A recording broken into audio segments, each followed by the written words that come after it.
প্রিয় শিক্ষার্থী বন্ধুরা, আশা করি সবাই ভালো আছেন, সুস্থ আছেন এবং নিরাপদে আছেন। আমরা আজকে শুরু করব ল 03, অর্থাৎ আমার ফাউন্ডেশন নোটের তৃতীয় আইন, দ্য লিমিটেশন অ্যাক্ট 1908, 1908 সালের তামাদি আইন। আমি পড়ছি আইন আদালত বার এমসিকিউ ফাউন্ডেশন নোট থেকে। আমরা এটাকে বাংলায় তামাদি আইন 1908 এভাবে বলবো। এখানে সংশ্লিষ্ট যে সিলেবাস সেটা দেওয়া আছে, আপনারা নিজ দায়িত্বে একটু দেখে নেবেন যে সিলেবাসের আসলে কোন কোন অংশ আমাদের কাভার করতে হবে। তবে বলে রাখা ভালো, তামাদি আইনের যেহেতু ছোট একটা আইন, কোনো কিছু আমরা বাদ দিচ্ছি না, কারণ সব কিছুই পড়বো আমরা। ছোট আইন যেগুলো বড় আইন সেগুলোকে আমরা এক্সক্লুসিভ অর্থাৎ সাজেশনের মাধ্যমে ছোট করে ফেলেছি। ছোট আইনকে ছোট করার দরকার নেই, কারণ যেটা বাদ দিব ওখান থেকে প্রশ্ন আসতে পারে। এখানে সূচিপত্র দেওয়া আছে, অর্থাৎ নোটের শুরুতে একটা সূচিপত্র আছে কোন সাবজেক্ট কোথায় সেট করা আছে সেটা, এবং প্রতিটা সাবজেক্টের আন্ডারে আবার আলাদা স্পেসিফিক সূচিপত্র আছে, যে সূচিপত্রে পাঠভিত্তিক, যেমন পার্ট 1 প্রাথমিক বিষয়সমূহ 93 থেকে 95, তারপরে পার্ট 2 ধারা 1 থেকে 11। তো পার্ট 1 এর বিষয় প্রাথমিক বিষয়সমূহ একটু আগে দেখালাম, যেটা 93 পেজ শুরু হলো।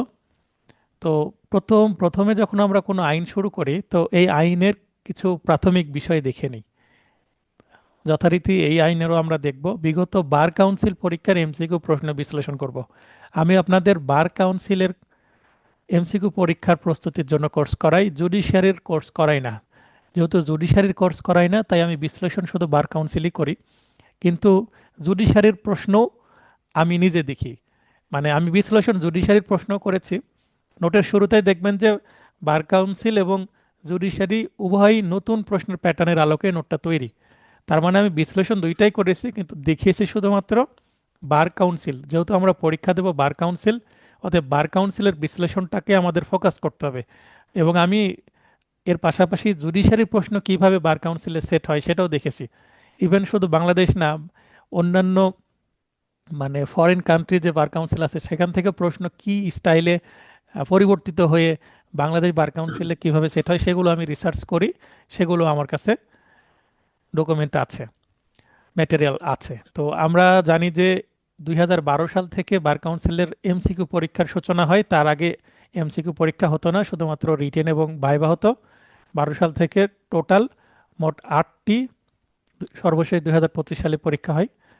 তো আমরা যদি লক্ষ্য করি, এখানে প্রথমে 12 সালে 5টি প্রশ্ন ছিল, তারপরে এখানে 8টি, তারপরে 10টি আসতো 2015 সাল থেকে শুরু করে, মানে কন্টিনিউয়াস আমরা দেখতে পাচ্ছি যে 10টি করে প্রশ্ন আসছে। তার মানে সিলেবাসে যে 10টি প্রশ্ন আছে, আপনারা ধরে নিচ্ছি 25 সালে 10টি এসেছে। নেক্সট আপনারা 26 সালে যদি পরীক্ষা হয়, আশা করছি হবে, ভোটের পরপরই হয়ে যাবে, সেক্ষেত্রে 10টা প্রশ্ন আসবে। তো 10টা প্রশ্নের জন্য আমরা পুরো আইনটাকে পড়ব।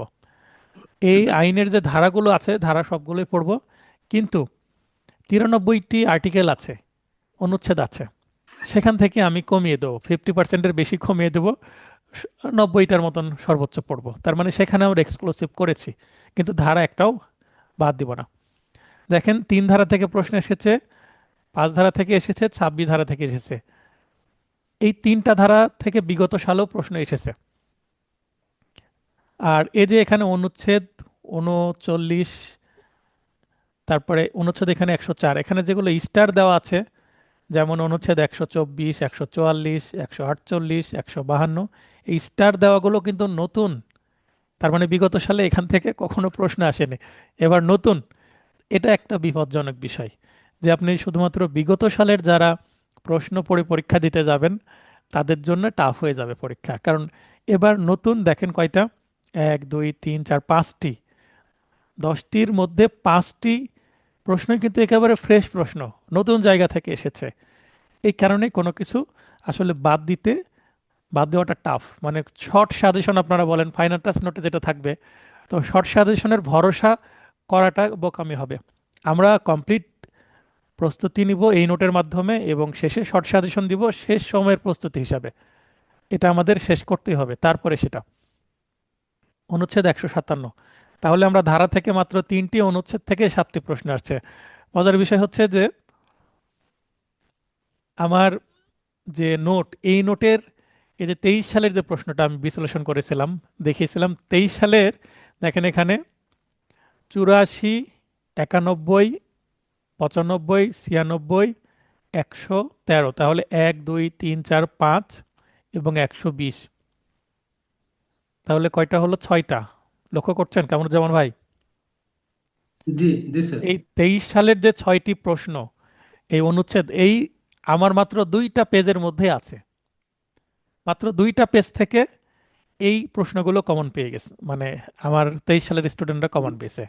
মানে 2 পেজ পড়লে মানে 6টা ফাইনাল প্রশ্ন টাস্ক কমন নোটে চলে না? আসছে। না, এই নোট থেকে, মানে এই নোট ফাইনাল টাস্ক থেকে, নোটে না এই নোটে স্যার? এই নোট আচ্ছা থেকে। আচ্ছা ফাইনাল টাচ নোট থেকে কয়টা কমন আচ্ছা আসলো এটা আমি খুব একটা দেখি না। তবে আমি আচ্ছা আচ্ছা। এই যে ফাইনাল টাচ নোটের কাজ শুরু করব, লিখিত নোটের কাজ কমপ্লিট, কুরিয়ার চলছে এখন। ফাইনাল টাচ নোটের কাজ শুরু করব সামনের সপ্তাহ থেকে, তখন আমি দেখব যে এই 25 সালের যে ফাইনাল টাচ নোট, সেটা কিন্তু প্রথম ফাইনাল টাচ নোট, মানে ফার্স্ট এডিশন ছিল 25 সালের। তো 25 সালে কয়টি কমন আসলো আমি তার তখন তো দেখতে শুরু করব, তাই না? যেহেতু আপনারা জানেন হুম, যে আমি অ্যাডভোকেট হিসাবে একজন বিজি প্র্যাকটিশনার, খুব ব্যস্ততা চলে আমার। যেহেতু আমি সিভিল ক্রিমিনাল উভয় সাইডে প্র্যাকটিস করি, তাছাড়া কর্পোরেট সাইডেও কিছুটা প্র্যাকটিস করি, তারপরে আপনাদের কোচিং করাচ্ছি, সব কিছু মিলে নাজেহাল অবস্থা হয়ে যায় আর কি। তো যাই হোক, সুস্থ থেকে সব কিছু করে দিতে পারছি, এটাই আলহামদুলিল্লাহ। তো ফাইনাল টাচ নোটে আমি দেখাবো যে কয়টি কমন ছিল। তো এটা আমি কেন বিশ্লেষণ করছি, দেখাচ্ছি যে আসলে আমাদের এই যে নতুন ধারাসমূহ বা অনুচ্ছেদ সমূহ 2025 সালের এমসিকিউ পরীক্ষায় 39, 124, 144, 148 এবং 152 সম্পূর্ণ নতুন 5টি অনুচ্ছেদ হতে প্রশ্ন এসেছে। তার মানে 5টি নতুন, 5টি পুরাতন প্রশ্ন। এবং পুরাতন যে অনুচ্ছেদ বা ধারা থেকে প্রশ্ন এসেছে, সেগুলো যে হুবহু এসেছে তাও কিন্তু না, একটু পরিবর্তন করে এসেছে। তাহলে পুনরাবৃত্তি বা রিপিটেড যে ধারাসমূহ, তো এই ধারাগুলো কিন্তু খুব ইম্পর্টেন্ট। 3 থেকে যে 26 দেখাচ্ছি, এইগুলো থেকে বারবার প্রশ্ন রিপিট করে, এবং রিপিটেড যে অনুচ্ছেদ সেগুলো, এগুলো এগুলো থেকে বারবার প্রশ্ন আসে। তার মানে এগুলো পড়া কি ফরজ? না পড়লে নয়, একেবারে কম্পালসারি। এখান থেকে হয়তো বা আপনি প্রশ্ন কমন পেয়ে যেতে পারেন 3 4টা। আর এর পাশাপাশি বাস্তবে প্রয়োগযোগ্য ধারাসমূহ, অর্থাৎ বাস্তবে মামলা করতে গিয়ে, মূল মামলা মানে শুট, কোনো দেওয়ানি যে মূল মামলা, যখন মামলা একটা সূচনা হয়, ফাইলিং হয়, সেটাকে মূল মামলা বলা হয় বা মেন শুট। ক্রিমিনাল কেস, সেটাকে আমরা সাধারণত মামলা বলি, কিন্তু বাংলায় আমি এই দেওয়ানি প্রকৃতির যে মামলা, এটাকে সাধারণত মোকদ্দমা বলে থাকি। আমি বাস্তবে প্র্যাকটিসেও সেটা লিখি। মানে দেওয়ানি বা সিভিল কেস হলে বা শুট হলে সেটাকে বলি মোকদ্দমা, আর ক্রিমিনাল হলে সেটাকে মুকদ্দমা। বলি মামলা। এভাবে পার্থক্য করার চেষ্টা করি মামলা। বাংলায়। আমার নোটেও তার প্রতিফলন দেখবেন, লিখিত নোটে বিশেষ করে। তো মূল মামলা বা মূল মোকদ্দমা বা মেন শুট বলতে যেটার মাধ্যমে মামলার সূচনা হলো। তাহলে এরপরে কি হয়? মূল মামলার ডিক্রি বা রায়ের পরে আপিল হয়, রিভিউ হয়, রিভিশন হয়, সেগুলো তো মূল না। ঠিক আছে, সংশ্লিষ্ট ধারায় যে বিষয়টা আবার বলবো। তো বাস্তবে প্রয়োগযোগ্য ধারা এবং অনুচ্ছেদ কোনগুলো, যেগুলো বাস্তবে মামলা করার সময় আমাদের কাজে লাগে, যেগুলোর ব্যবহার আছে। অনেক কিছু রেলিভেন্ট, আবার অনেক কিছু রেলিভেন্ট না, কারণ এটা 100 বছরের বেশি হয়ে গেছে এই আইনটা তৈরি, তাই না? তো অনেক কিছু কিন্তু জি। রেলিভেন্ট না, ইরেলিভেন্ট হয়ে গেছে, সেগুলো কাজে আসে না। তো সেগুলো বাদ দিয়ে যেগুলো রেলিভেন্ট, কাজে আসে, সেগুলো রাখার চেষ্টা করেছে। তো সব কিছু মিলে আমাদের পরিচিতি অংশ আছে এই নোটে, সেটা দেখব। কিছু ইতিহাস, ব্যাকগ্রাউন্ড, এই আইন কেন তৈরি হলো সেগুলো বিষয়ে। আর ধারা, এগুলো আমরা পড়ব। এবং অনুচ্ছেদ, এগুলো আমাদের খুবই জরুরি।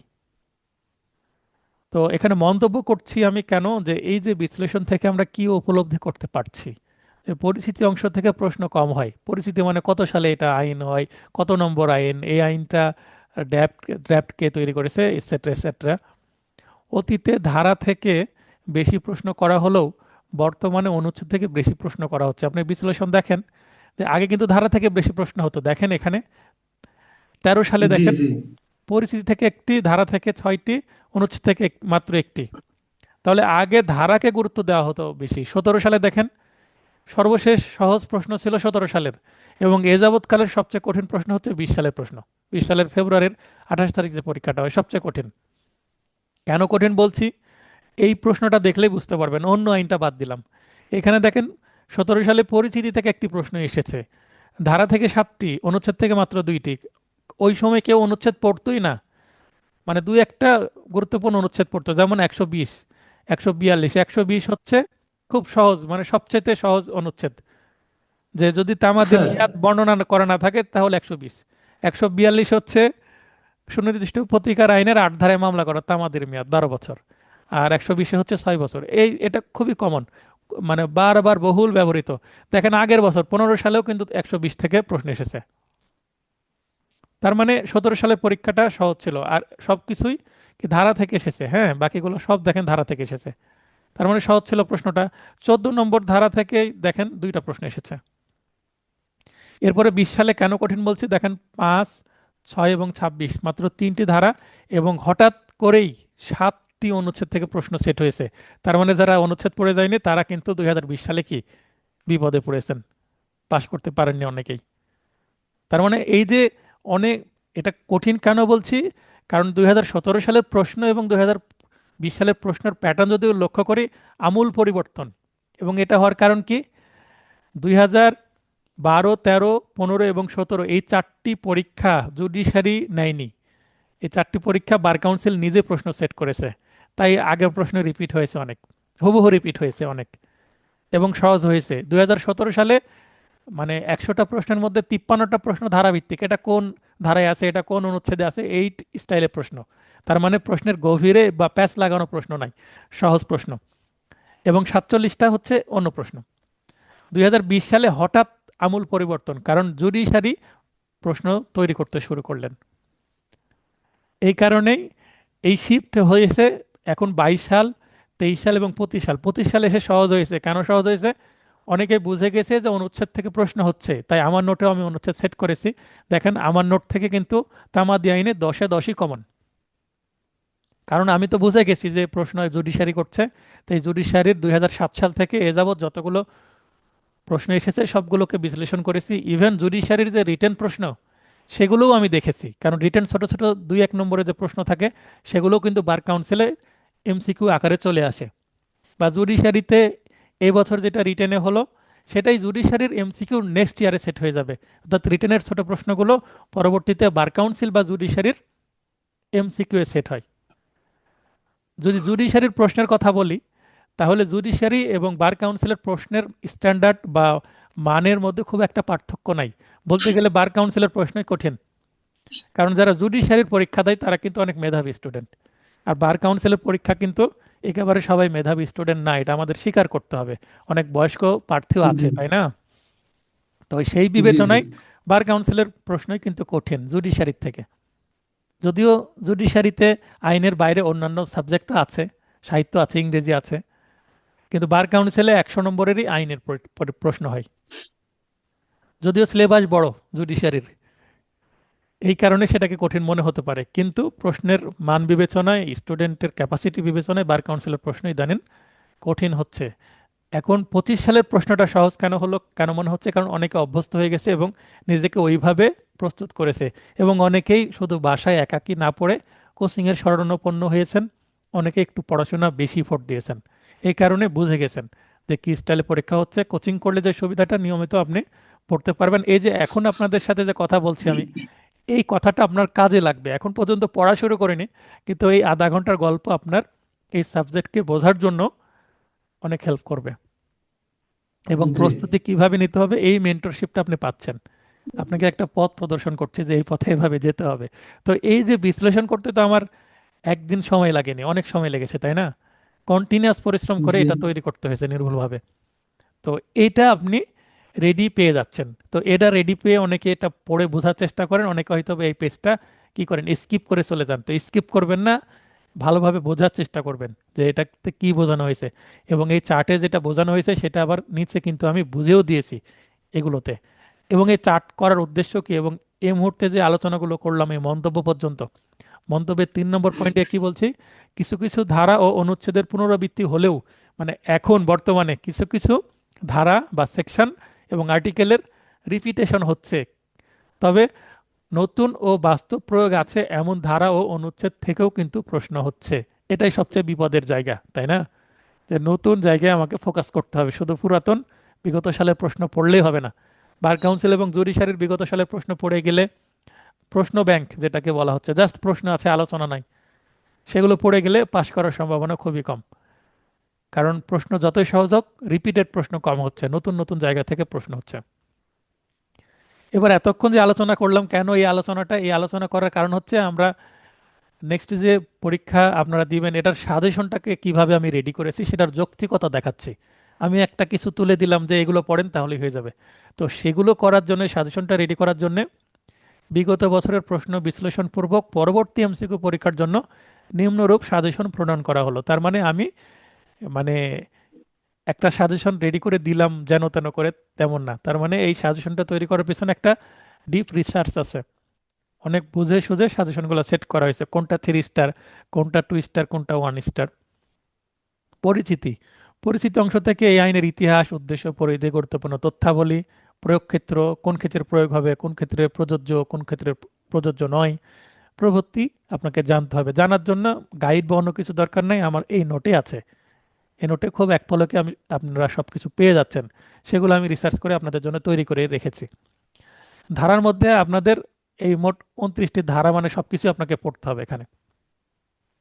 এখানে দেখেন, যেগুলো 3 স্টার আছে, যেগুলো 3 স্টার সেগুলো আপনাকে 3 বার বা তার বেশি বার পড়তেই হবে। যেগুলো 2 স্টার সেগুলো অন্তত 2 বার পড়বেন, যেগুলো 1 স্টার সেগুলো একবার তো পড়তেই হবে আপনাকে। অনুচ্ছেদের ক্ষেত্রেও একই বক্তব্য। অনুচ্ছেদ কিন্তু মোট আছে হচ্ছে 183টা অনুচ্ছেদ। তো 183টার মধ্যে আমি মোট মাত্র 85টা অনুচ্ছেদ রেখেছি, তার মানে 50%-এরও কম করে দিয়েছি। এখন এই সাজেশনটা দেখে 29টা ধারা, তারপরে 85টি অনুচ্ছেদ পড়তে হবে, এত বড় মনে হচ্ছে। এটা যদি কেউ চাপ অনুভব করেন, অন্তত একবার করে এই নোটটা পড়ে শেষ করেন। তারপরে পরীক্ষার 1 মাস পূর্বে শর্ট সাজেশন দেওয়া হবে। এবার 1 মাস না, 1.5 মাস আগে দেওয়ার চেষ্টা করব, বা তারও আগে। আর যদি 29 নভেম্বর পরীক্ষা হতো তাহলে আপনারা নভেম্বরের আগে পেয়ে যেতেন, অক্টোবরের শেষেই নোট মানে ফাইনাল টাচ নোট এবং সাজেশন পেয়ে যেতেন। কারণ শর্ট সাজেশন ফাইনাল টাচ নোটে থাকে। তাহলে এই আইনের বিন্যাসটা দেখে নি, মানে সূচিপত্রটা কিভাবে এই আইনে কোথায় কিভাবে আছে সেটা। খণ্ড বা অধ্যায় আছে টোটাল 5টি আমরা দেখতে পাচ্ছি। প্রথম অধ্যায়ে আছে মাত্র 2টি ধারা, প্রাথমিক বিষয়গুলো এখানে বর্ণনা করা হয়েছে। দ্বিতীয়তে 3 থেকে 11 মোকদ্দমা, মোকদ্দমা বলতে ওই যে শুট বা মেন শুট বা মূল মোকদ্দমা।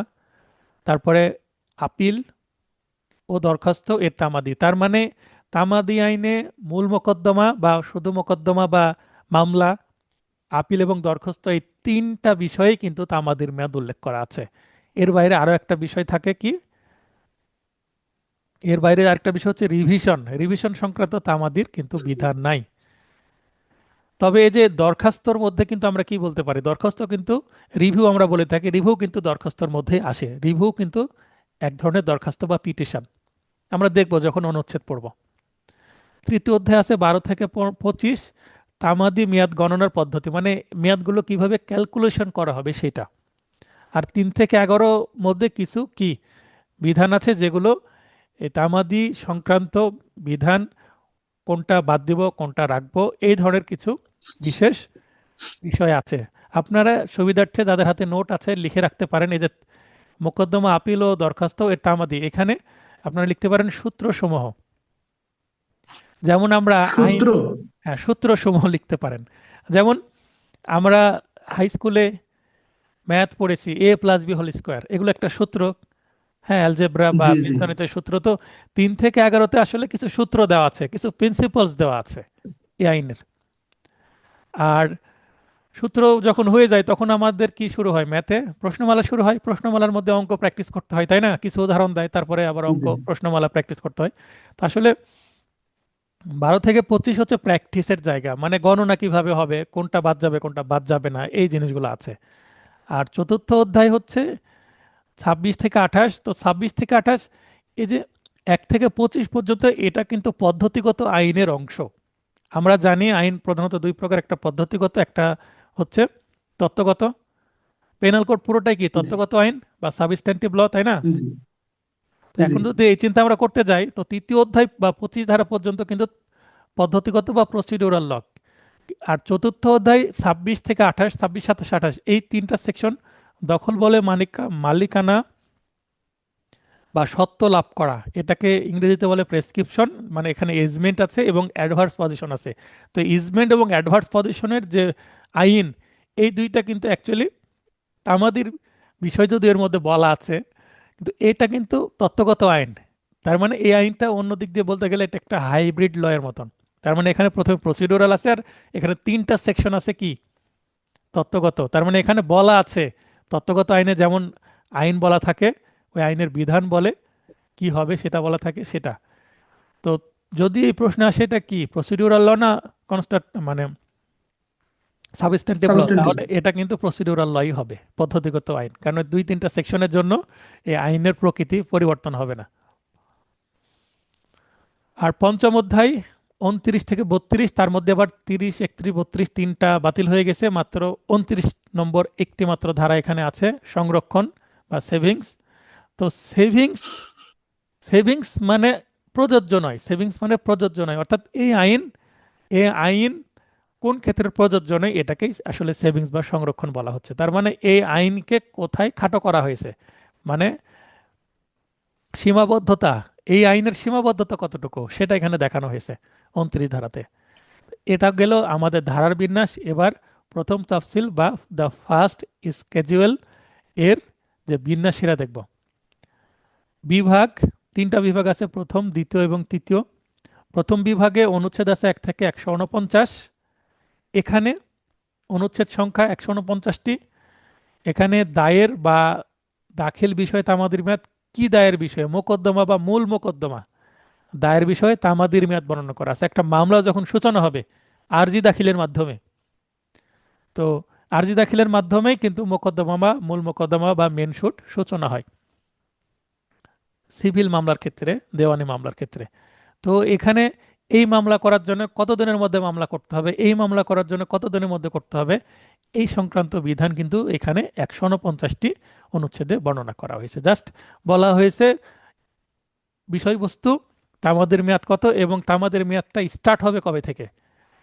যে কোনো মামলার তামাদের মেয়াদ স্টার্ট হওয়ার সময় হচ্ছে মামলার কারণ উদ্ভবের তারিখ থেকে, অর্থাৎ কজ অফ অ্যাকশন যেটাকে বলে, যেদিন থেকে মামলাটার বাদীপক্ষ মামলা করার অধিকার প্রাপ্ত হলো, অর্থাৎ মামলার কারণ উদ্ভব হলো যে আজকে মামলা করতে হবে। কেন?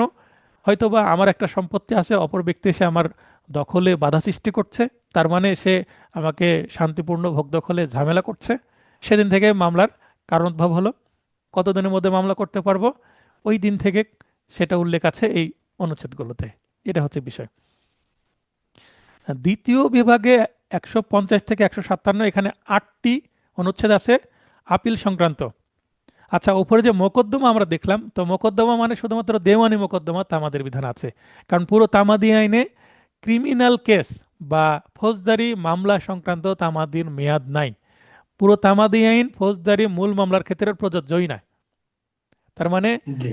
শুধুমাত্র দেওয়ানি মূল শুধু মামলার দেওয়ানি ক্ষেত্রে সিভিল মামলা। প্রযোজ্য, সিভিল মামলার ক্ষেত্রে প্রযোজ্য। কিন্তু কিন্তু দ্বিতীয় বিভাগে এই যে 8টি অনুচ্ছেদ আছে, এই 8টি আবার আপিল সংক্রান্ত। এই আপিল 8টির মধ্যে 4টি সিভিল, 4টি ক্রিমিনাল, এখানে হচ্ছে একটু ব্যতিক্রম। তার মানে প্রথমে বলে আপিলের দিচ্ছে যে ক্ষেত্রে। ক্রিমিনাল মূল মামলার ক্ষেত্রে প্রযোজ্য না ঠিকই, কিন্তু আবার ক্রিমিনাল আপিলের ক্ষেত্রে প্রযোজ্য। তো এখানে 8টি আপিল সংক্রান্ত বিধান আছে, তার মধ্যে 4টি সিভিল, 4টি ক্রিমিনাল। আমরা আজকে দেখবো না, নেক্সট রুটিন অনুসারে ক্লাস যেদিন থাকবে এগুলো বিষয়ে সেগুলো আমরা দেখব। তৃতীয় বিভাগে পরবর্তীতে 158 থেকে 183, এর মধ্যে মোট 26টি অনুচ্ছেদ আছে। বিভিন্ন দরখাস্ত, এই দরখাস্তকে আবেদনপত্র বলা হয়, অ্যাপ্লিকেশন বলা হয়। তবে যারা কোর্টে যান, আইনের ভাষায় বা কোর্টের ভাষায় কিন্তু পিটিশন শব্দটা বেশি ব্যবহার করা হয়।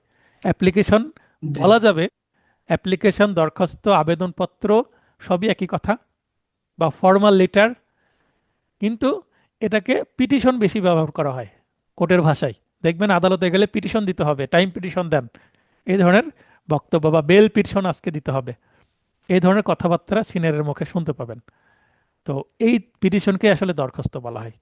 তার মানে এখানে আমরা তিন প্রকারের বিষয়গুলো দেখছি। এই পিটিশনের মধ্যে আমরা কিন্তু রিভিউ দেখব, রিভিউ সংক্রান্ত বিধান মাত্র 3টি আছে, সেগুলো আমরা দেখব। আর দ্বিতীয় যে তফসিল ছিল, দ্বিতীয় তফসিলটা আবার বাতিল হয়ে গেছে, সেটার দরকার হচ্ছে না। তো আমরা প্রাথমিক বিষয়সমূহ অর্থাৎ এই আইনের পার্ট ওয়ান কমপ্লিট করলাম, যেগুলো খুব একটা গুরুত্বপূর্ণ না। এখন বলতে পারেন এখান থেকে কি কোনো প্রশ্ন আসবে? প্রশ্ন আসবে না, কিন্তু আপনি জেনে রাখলেন, এক পলকে বোঝা গেল। এখান থেকে প্রশ্ন আসতেও পারে, আমার ক্লাস টেস্টও আমি দিয়ে দিতে পারি। এরপরে আমরা পরিচিতি অংশ দেখব, অর্থাৎ পার্ট ওয়ানেরই একটা অংশ পরিচিতি। এই আইনের ব্যাকগ্রাউন্ড দেখবো, এখনো ধারাভিত্তিক আলোচনা আমরা শুরু করিনি। তামাদি শব্দটি আরবি শব্দ, তার মানে এই যে তামাদি শব্দটা আমরা বলি, এটা কিন্তু আরবি ভাষা থেকে এসেছে। এর আবিধানিক অর্থ হলো কোনো কিছু বিলুপ্ত হওয়া কিংবা বাধাপ্রাপ্ত হওয়া। মনে করেন আপনারা যখন পরীক্ষার নোটিশ হবে, নোটিশে একটা ডেডলাইন দেওয়া থাকবে, কত তারিখের মধ্যে ফর্ম ফিল আপ করা যাবে, থাকবে কিনা? জি জি বলে দিবে যে এত তারিখ রাত 11টা 49 পর্যন্ত ফর্ম ফিল আপ করা যাবে, এই ধরনের একটা নোটিশ থাকে না প্রতিবারই? জি জি জি ওই তারিখটা কি ডেডলাইন বলে ইংরেজিতে? জি স্যার। ইংরেজিতে ডেডলাইন বলে, তাই না? Deadline, deadline. হ্যাঁ হ্যাঁ, ডেডলাইন। হ্যাঁ, জি সর্বশেষ জি, মানে তারিখকে সর্বশেষ ইংরেজিতে, হ্যাঁ, সর্বশেষ ডেডলাইন। তারিখকে ইংরেজিতে ডেডলাইন বলে। তো তামাদি আইন অন্য জি কিছু না, আসলে ডেডলাইন ফিক্সড করে দেওয়া। একটা মামলা কতদিনের মধ্যে করা যাবে সেই ডেডলাইনটা ঠিক করে দেয়। কেন ডেডলাইনটা ঠিক জি করে দিবে? ডেডলাইন যদি ঠিক করা না হয়, তাহলে মনে করেন আপনার বাবা, তার বাবাকে দাদা, দাদার বাবাকে বড় বাবা, তাই না? জি জি জি তো 3 পুরুষ 4 পুরুষ 5 পুরুষ আগে, জমিদার আমলে, হ্যাঁ, 200 বছর আগে একটা ঝামেলা হয়েছিল দুই বংশের মধ্যে। তো ওই মামলা 200 বছর পরেও কি করতে পারে, যে 5 পুরুষ আগের মামলা, মানে ফিফথ জেনারেশন পরে, মানে 5 পুরুষ আগে একটা ঝামেলা হয়েছিল, 5 পুরুষ পরে এসে বর্তমানে এসে একটা ঝামেলা সৃষ্টি হতে পারে, যদি এই তামাদে আইন এই কারণে সৃষ্টি করা হয়েছে। তামাদে আইন পূর্বে সকল মোকদ্দমার তামাদির মেয়াদ ছিল 60 বছর। তার মানে যখন আইনটা তৈরি হয় তখন বলেছিল সকল মামলা 60 বছর, অর্থাৎ 60 বছরের পুরাতন 61 বছর আগে ঘটে যাওয়া কোনো ঘটনা নিয়ে কি হবে না, মামলা হবে না। তার মানে বিবাদ হামলা হবে না। নিষ্পত্তি হয়ে যাবে। তার উদ্দেশ্যটা কি? ডেডলাইন সেট করে দাও, এরপরে এসে আর ঝামেলা করা যাবে না। না হলে কি হবে, মানুষ অনেক আগের বিষয়টাও নিয়ে আসবে। এখন 100 বছর আগের বিষয় যদি কেউ নিয়ে আসে, ওই সময় বাস্তবে কেউ কি আর বেঁচে থাকবে? জি সেটাই। যেহেতু বাস্তবে বেঁচে থাকবে না, তাহলে তো আই উইটনেস পাওয়া যাবে না। আর আমাদের যে কোর্ট সিস্টেম, সেখানে আই উইটনেসের কিন্তু খুব একটা ভ্যালু দেওয়া হয়। এভিডেন্স অ্যাক্ট অনুসারে আই উইটনেসের একটা ভালো ভ্যালু আছে। তার মানে মৌখিক জি সাক্ষ্য যিনি দেবেন, মানুষ দাঁড়িয়ে সাক্ষী দিবেন, এটার একটা ভালো ভ্যালু আছে। অর্থাৎ ডকুমেন্টারি এভিডেন্স তো গুরুত্বপূর্ণ, কিন্তু মানুষ দাঁড়িয়ে সাক্ষী দেবে, এটাও কিন্তু একটা ভ্যালুয়েবল বিষয়। যদিও 2025 সালের অ্যামেন্ডমেন্টের মাধ্যমে এখন কোনো মামলার যে প্লেন্ট বা আর্জি, সেটা কিন্তু এভিডেভিট বা লিখিত এভিডেভিটের মাধ্যমে প্রমাণ করার সুযোগ দেওয়া হয়েছে। না হলে পুরো পুরো দেওয়ানি মামলা, কতটি আপনার খতিয়ান, আরএস খতিয়ান, সিএস খতিয়ান, এস এ খতিয়ান, নম্বর, দাগ নম্বর, সম্পত্তির পরিমাণ, সব কিছু পুঙ্খানুপুঙ্খভাবে মুখস্থ করতে হতো বাদীকে, যেটা খুব টাফ ছিল, আমাদের জন্য খুব প্যারা হয়ে যেত বাদী পক্ষে মামলা পরিচালনা করা। এই মানে PW1 কে সাক্ষ্য গ্রহণের সময়। তো এখন এফিডেভিট দিয়ে দেওয়া হচ্ছে, অতএব এটা একটু সহজ হয়ে গেছে। তো এটা কেন আমি জি বলছি, যে দীর্ঘদিন আগের কোনো বিবাদ যেন পরবর্তীতে আবার ফিরে না আসে। তাহলে তো এমনিতেই মামলার জট শেষ হচ্ছে না, তাই না? তাহলে পুরাতন মামলা এসে জি আরো নতুন মামলাকে ব্যাঘাত ঘটবে। এটা হচ্ছে মূল উদ্দেশ্য তামাদি আইন সৃষ্টি করা। তার মানে তামাদি শব্দটা হচ্ছে বাধাগ্রস্ত করা। কি বাধাগ্রস্ত করা? পুরাতন মামলা যেন নতুন ভাবে না হতে পারে। তার মানে এটা এক্সপায়ার হয়ে যাবে। কোনো ঔষধ, কোনো খাদ্য যদি এক্সপায়ার হয়ে যায়, সেটা আর সেবন করা বা গ্রহণ করা যেমন ঠিক না, তেমনই এক্সপায়ার হওয়া জি মামলার আদালত গ্রহণ করবে না, খারিজ করে দিবে ডিরেক্ট। এই হচ্ছে মূল বক্তব্য বা উদ্দেশ্য এই তামাদি আইনের। তাহলে জেমস স্ট্যাটু 1523, অর্থাৎ 1523 সালের যে জেমস স্ট্যাটু, এর পূর্বে ইংল্যান্ডে কোনো তামাদি আইন ছিল না। এটা একটা তথ্য। এখন এই তথ্যকে যদি এমসিকিউ প্রশ্নে কনভার্ট করি, প্রশ্ন আসতে পারে যে সর্বপ্রথম তামাদি আইন কোনটি, মানে আচ্ছা। বিশ্বে, বিশ্বের সর্বপ্রথম তামাদি আইনই হচ্ছে জেমস স্ট্যাটু 1523, এটাই সর্বপ্রথম তামাদি আইন। তার মানে এর পূর্বে ইংল্যান্ডে কোনো তামাদি আইন ছিল না। তো বিশ্বে না বলে ইংল্যান্ডের কথা উল্লেখ করতে পারে যে ইংল্যান্ডের সর্বপ্রথম তামাদি আইন কোনটি, তো এইটি। 1858 সাল পর্যন্ত ভারতীয় উপমহাদেশে ভিন্ন ভিন্ন তামাদি আইন প্রচলিত ছিল।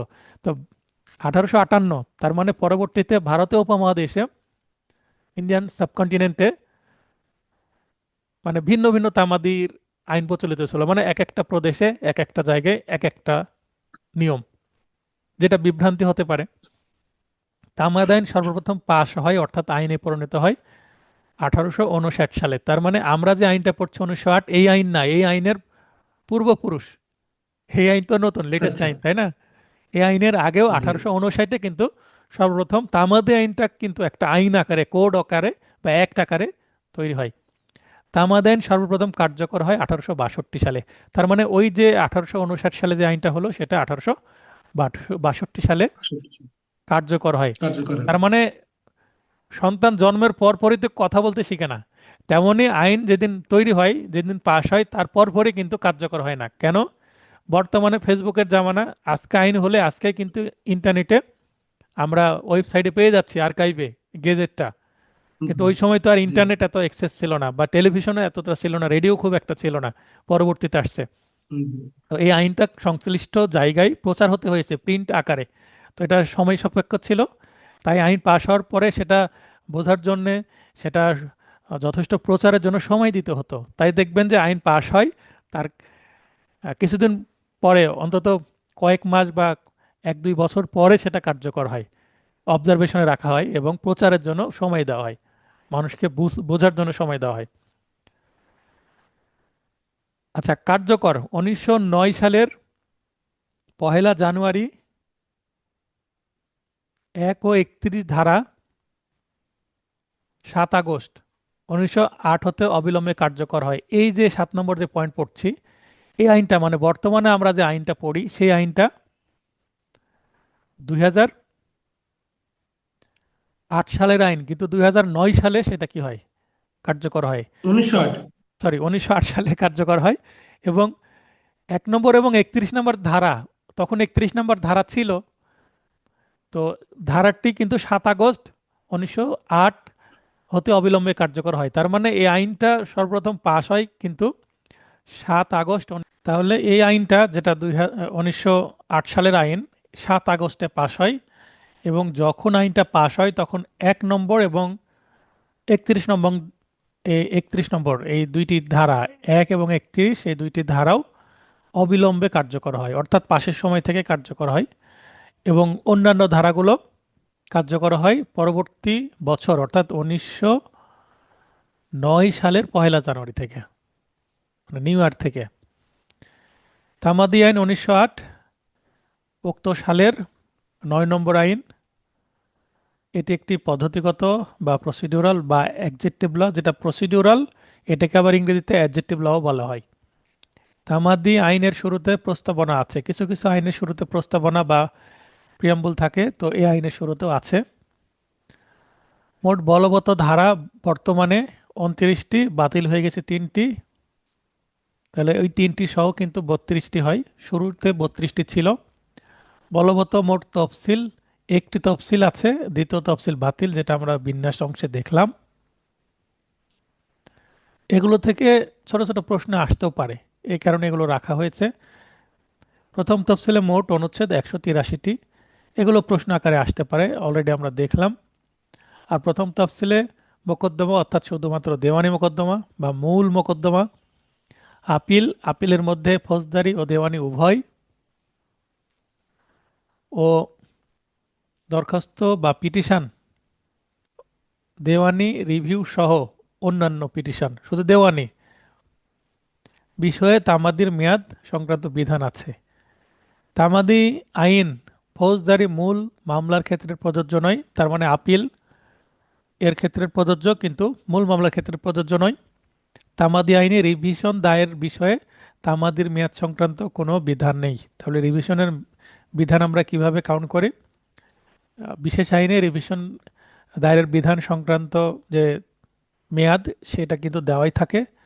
আবার যেগুলো দেওয়া নাই সেগুলো সাধারণত তামাদি আইনে যে আপিলের যে বিধান, সেটার আপিল এবং পিটিশন, এই দুইটার সমন্বয়ে কিছু বিধান আমরা পাই, সেগুলোর আলোকেই কিন্তু রিভিশনের বিধান আমরা পেয়ে থাকি। তো আমরা যখন প্র্যাকটিক্যালি বিশেষ করে রিটেন প্রশ্ন পড়ব, ড্রাফটিং সহ অন্যান্য বিষয়, তারপরে প্রবলেমেটিক প্রশ্ন, তখন কিন্তু রিভিশন সংক্রান্ত বিধানও বুঝতে পারবো। মোকদ্দমা দায়ের বিষয়ে তামাদির এই বিষয়গুলো আমরা অলরেডি দেখেছি, যে মোকদ্দমা বিধান কয়টি, আপিলের কয়টি, এগুলো চার্টে ছিল। তামাদি আইন প্রতিকারকে বারিত করে কিন্তু অধিকারকে না। ইংরেজি হচ্ছে law of limitation bars a remedy not a right.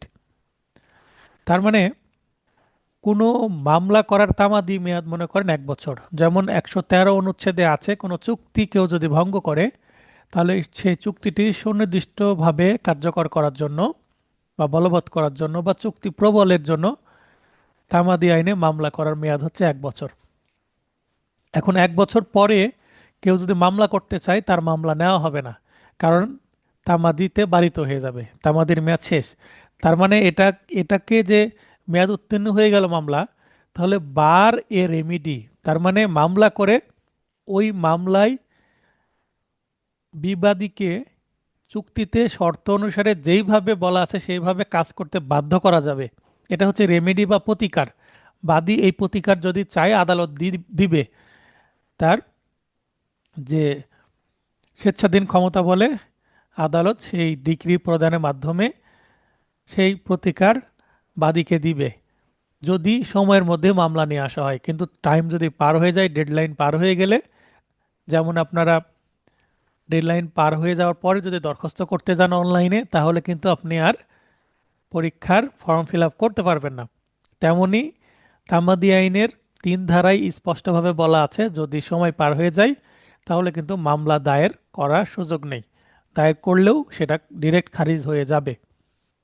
আচ্ছা, এখানে পরে যেটা বলা হচ্ছে যে নট এ রাইট, তার মানে ল অফ লিমিটেশন এই আইনটা কিন্তু রিমিডি দেয় না। তামাদি মেয়াদ পার হয়ে গেলে রিমিডিকে বার তৈরি করে, অর্থাৎ রিমিডি পাওয়ার ক্ষেত্রে বাধা তৈরি করে, প্রতিকার পেতে বাধা তৈরি করে, কিন্তু কারো অধিকার নষ্ট করে না। এখন একটা চুক্তিভঙ্গ একজন করেছিল, সে 1 বছরের মধ্যে মামলা করেনি, এর অর্থ এই না যে সে আসলে তার কোনো প্রতিকারই পাবে না।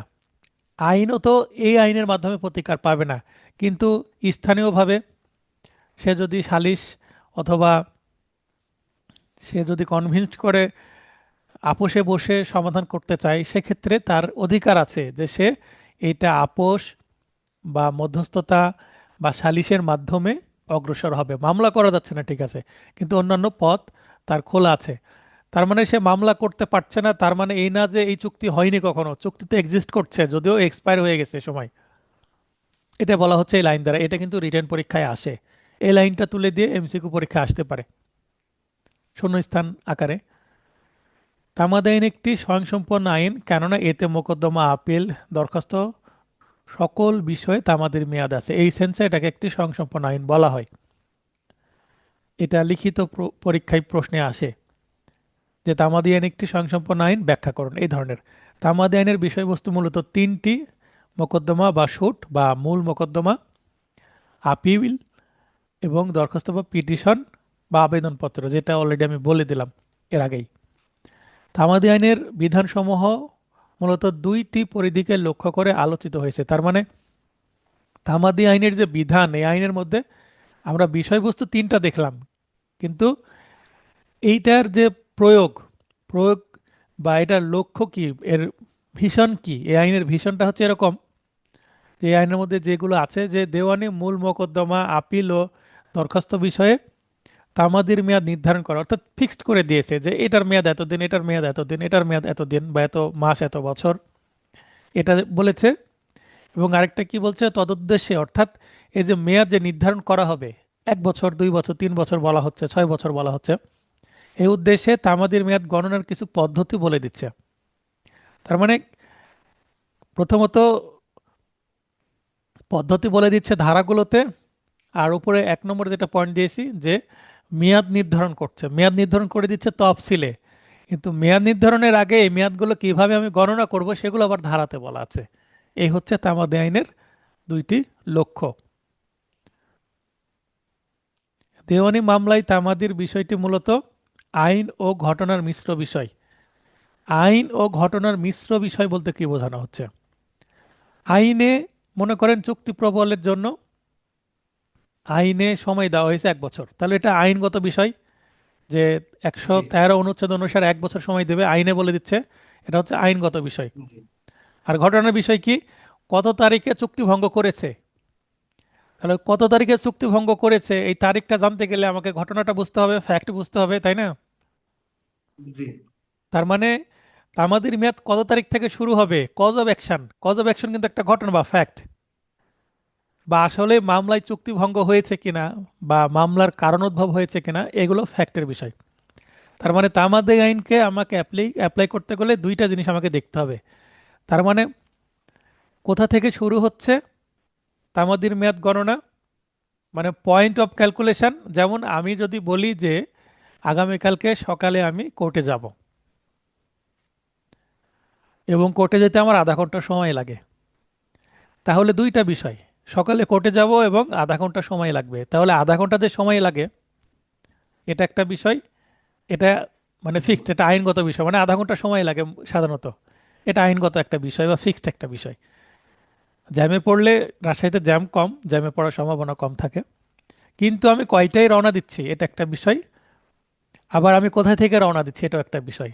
যেমন আমি শহরে বসবাস করি, শহর থেকে রওনা দিচ্ছি, না আমি গ্রামের বাসায় গিয়ে গ্রাম থেকে রওনা দেবো। যদি গ্রাম থেকে রওনা দিই তাহলে তো আমার আধা ঘন্টায় হবে না, আমাকে অন্তত 1-1.5 ঘন্টা সময় হাতে নিয়ে বের হতে হবে, তাই না? জি তার মানে ঘটনাটা কি ঘটছে, কখন থেকে শুরু হচ্ছে, মানে গণনা শুরু হবে কখন থেকে, এটা একটা বিষয়, এটা ঘটনাগত বিষয়। আর এই মেয়াদ কত দিন এটা তো ফিক্সড, যেটা তফসিলে বলে দেওয়া আছে, সেটা আইনগত বিষয়। এবং এই যে আইন, কিছু সময় বাদ দিতে হবে, কিছু সময় বাদ যাবে না, আবার সময় বাদ গেলেও তা আমাদের মওকুফ করা যাবে, এগুলোও কিন্তু আইনগত বিষয়, যেটা আইনের মধ্যে বলা আছে। তার মানে আইনে যেটা আছে এর সাথে আমাকে মামলার প্রকৃত ঘটনাও বুঝতে হবে, না বুঝলে এই আইনটা অ্যাপ্লাই করা যাবে না, এটাই বলতে চাচ্ছে। এটা একটা জুডিশিয়ারির প্রশ্ন থেকে নেওয়া line. Justice delayed is justice denied, এটা খুবই গুরুত্বপূর্ণ একটা বক্তব্য একজন মহান ব্যক্তির।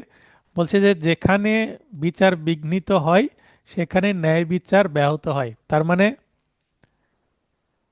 এই যে শহীদ হাদি, উনি যে মার্ডার হলেন, ওনার কিন্তু বিচার, অনেকে দ্রুত বিচার চাচ্ছেন, এখনো তদন্তের খুব একটা অগ্রগতি আমরা দেখছি না, এটাকে অনেকে কি বলছেন, বিচার বিলম্বিত হচ্ছেন। এর আগে সাগর ও রুনি হত্যাকাণ্ড, ওনারা কি ছিলেন? জি সাংবাদিক দম্পতি ছিলেন। সাংবাদিক দম্পতি। তো তাদের কিভাবে কে হত্যা করলো এই বিষয়ে এখন পর্যন্ত তদন্ত রিপোর্ট দিতে পারেনি, অনেক বছর হয়ে গেছে। আমাদের ছোটবেলার আইকন সালমান শাহ, উনি জি আত্মহত্যা করেছেন না উনি মৃত্যু, মানে ওনাকে খুন করা হয়েছে, এই বিষয়েও এখনো কিন্তু স্পষ্ট না, এখনো তদন্ত পর্যায়ে আছে ঘটনাগুলো। তো এটা বিলম্বিত না? এই বিলম্বিত হওয়ার জি কারণে জি ন্যায় বিচার ব্যাহত হয়নি? সালমান শাহর পরিবার কি ন্যায় বিচার পেয়েছে? না না এখন তিনি যদি সুইসাইডও করেন, ধরে নিচ্ছি তিনি সুইসাইডই করেছেন, সুইসাইড করলেও কিন্তু কেউ যদি আত্মহত্যা করে, আত্মহত্যা প্ররোচনাদার মানে যিনি দেয় তিনিও কিন্তু অপরাধী, তাই না? তা আত্মহত্যা করলে জি তাকে আত্মহত্যা করতে কে প্ররোচিত করলো? তিনি আত্মহত্যা করবেন, এটা তো একটা স্বাভাবিক বিষয় না, তাই না?